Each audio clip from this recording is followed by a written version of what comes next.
Joining us now, Fox News senior judicial analyst Judge Andrew Napolitano is here. I have so many questions.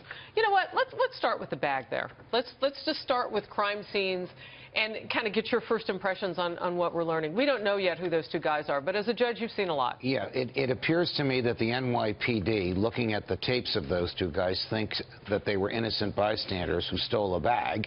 The FBI, looking at the same tapes, thinks that they were Confederates who removed the bag intentionally.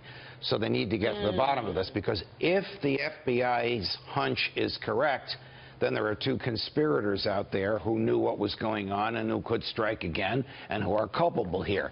If the NYPD's hunch is correct, this is a classic example of people looking at the same event and interpreting it differently. If the NYPD's hunch is correct, then they're innocent bystanders who may be in danger because they may not know what they have with them.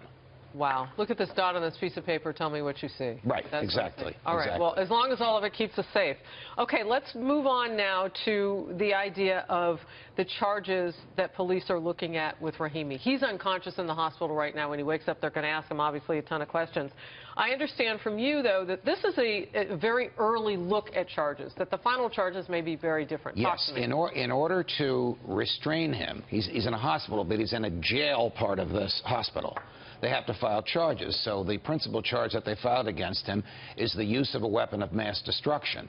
The final charges will come from a grand jury, probably in Lower Manhattan, and that's not going to happen overnight. But this charge alone carries life in prison without possibility of parole. If anybody had died, then he could have been executed in the federal system. New Jersey and New York do not have the death penalty. The federal system does. But the Supreme Court has said no death, no execution. So the max that he's facing on this one charge alone is life in prison without parole. All right. So, Judge, you're probably getting asked about and hearing the calls for, why don't you call him an enemy combatant and adjudicate this differently?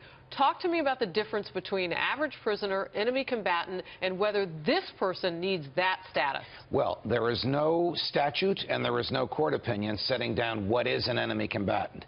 But in the one case where the federal government held an American at Gitmo, he had been a soldier in a foreign army who actually was shooting at American soldiers and was injured and was captured and brought there. And a month later, he said, by the way, I was born in New Orleans, Louisiana, and they realized he was an American. They got him out and they brought him to a regular American jail, and eventually he was released for other reasons. But in this particular case, there is simply no reason to suggest that the government has any authority to strip his due process rights. He already has received his Miranda warnings. It's already been told he doesn't have to talk to them.